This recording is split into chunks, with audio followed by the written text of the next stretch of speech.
Alright guys, so today I did something I probably shouldn't have done. I decided to drive down to Denver and hit a reptile shop.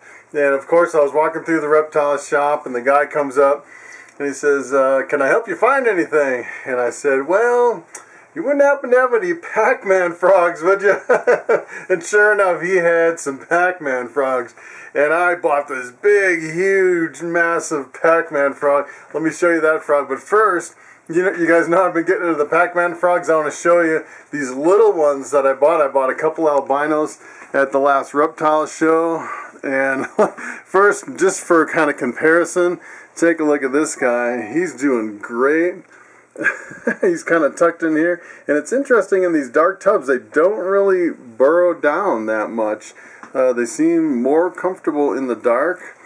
And take a look at this. So this is what I got. I actually bought the Pac-Man frog, and he gave me the whole enclosure and the water dish and the moss. I thought he was going to put it in a separate container, but apparently it sounded like someone gave him the Pac-Man frog, and he gave him the whole setup along with the frog. And the interesting thing is, believe it or not, there's a Pac-Man frog in there. You just can't see him because he buried himself. And I think it's because it was really cold out and I spilled his water. And the other interesting thing, take a look at this. Hopefully I don't have any roaches. There's actually roaches all over the place. They've been feeding roaches, and apparently the roaches are a frog-safe food. And actually, let me see if I can get these roaches out and kind of contain these so they don't get out and run around the house. So I started clearing out these roaches, and take a look at these roaches. These are really big, and there's actually enough in here. I think I could start a little roach colony. And I was talking to the guy, and he said that I was actually talking to him about feeding mice to the Pac-Man frogs, and he said he wouldn't recommend it. He said maybe 3 mice a year, which is not really good.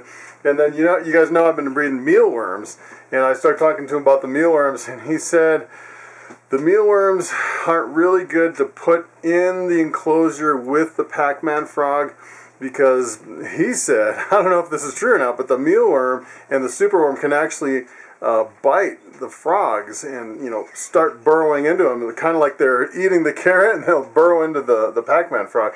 And he said in order to properly feed a Pac-Man frog, you have to tong feed it with the tongs, the mealworms, every single worm, and make sure none of the worms fall in the enclosure. So I thought that was pretty interesting, and I always think the best way to learn about something new is just to buy a couple, 1 or 2 or 10, and just, you get kind of a crash course in husbandry, and you kind of learn along the way, and you learn from some of these experts that have been doing it for a long time.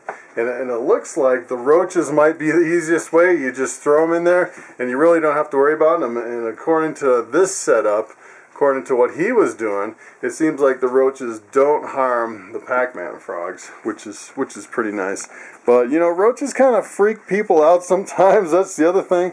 And I know if you're down south, the roaches kind of can take over your house. But here in Colorado, the cold pretty much wipes them out, so you really don't have to worry about it. So believe it or not, there's still a Pac-Man frog in here.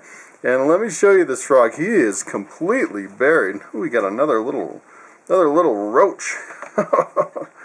And I spilled his water, so I kind of flooded it, and everything is really drenched in here.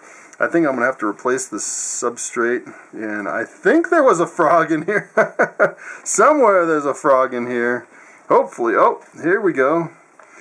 There's the beginning of the frog. Take a look at this guy. Look at how big this frog is. Wow. That is one massive Pac-Man. And I actually prepared some water, about 80 degrees over here.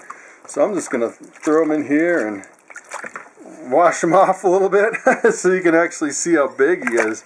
He is a beautiful frog. Take a look at that. And I thought this was just a green just a regular normal, but it almost looks like he's got a little more yellow than a regular, just a regular green.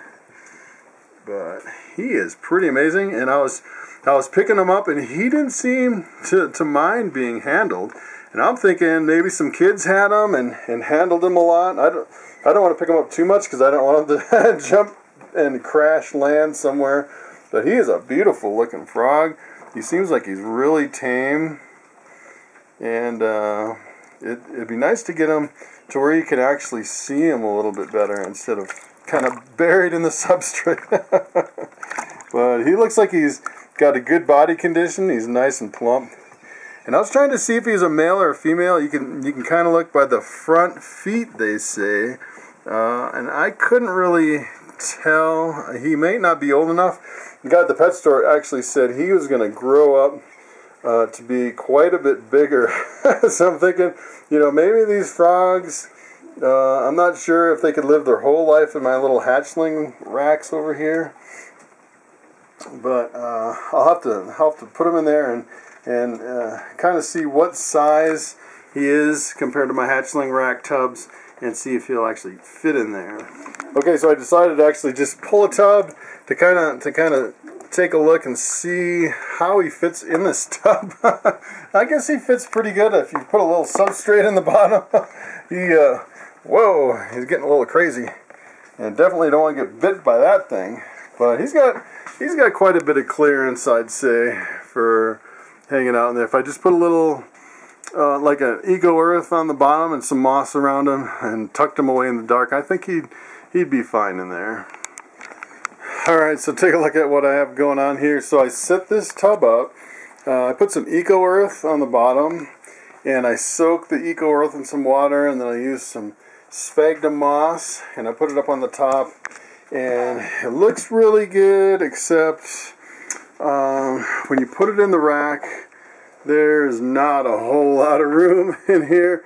And I know these frogs don't jump a lot, but I really don't think that's enough room for a frog this big. If you take a look at how big this frog is, I think that's I don't think that's enough room. So I think my only other option, I have some other tubs here. You know, I could put them in I could empty out one of my rodent racks. But the only problem with this is it has the screen top. I think it would dry out really fast. So the only other option is to move over here and put that frog in one of my holdback racks. And take a look at this one. This is my little albino pied, and she's almost too small for this tub right here. So I'm thinking moving her back over to my hatchling rack, even though she's a holdback, and then putting the frog in this tub. And there's definitely plenty of space in this tub. I could put a lot of eco earth in here. This would take a lot. That's the only problem, to get it up to here. I'd almost have to maybe fill this with some eco earth and then use the bowl that they gave me for the water. That might be the best option. Then I don't have to fill it all the way up to the top here, so he can get into this water. So I think that's what I'm going to do is move this little hatchling over. I got one more spot in my hatchling rack, so it's about perfect. So I have this albino pied all set up in this hatchling rack. I just used some Pro Cocoa and moved it over, gave it some more humidity, and added a fresh cup of water.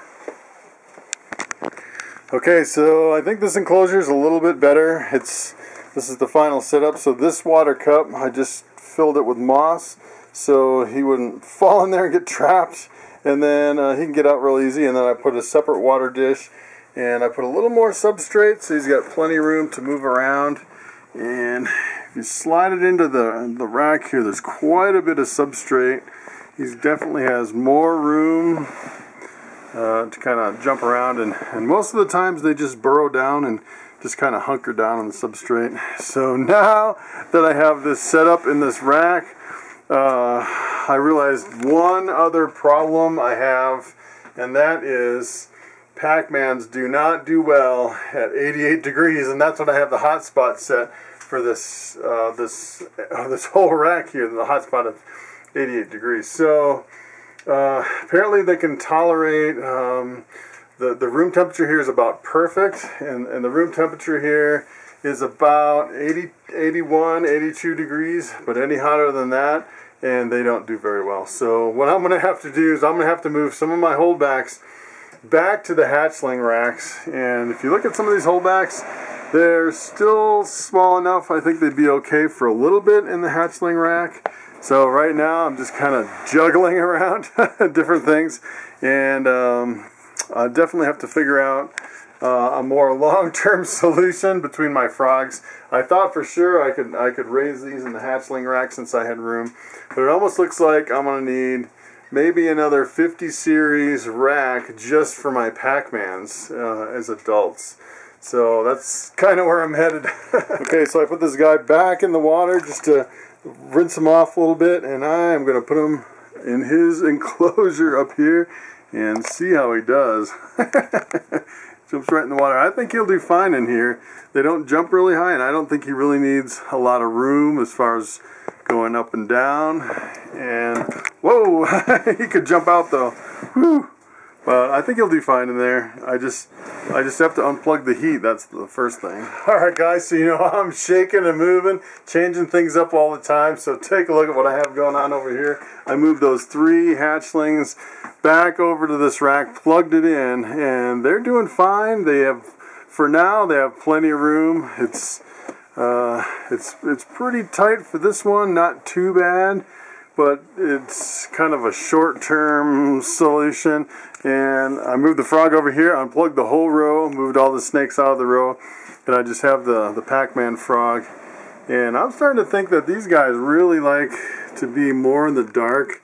And if you keep them in the light, they seem to like to bury themselves anyway. So they actually have clear tubs. I think if I had some clear tubs, maybe, I'm not sure if they have the 5010 series. They might have a 5020. I'll have to look on the ARS caging site.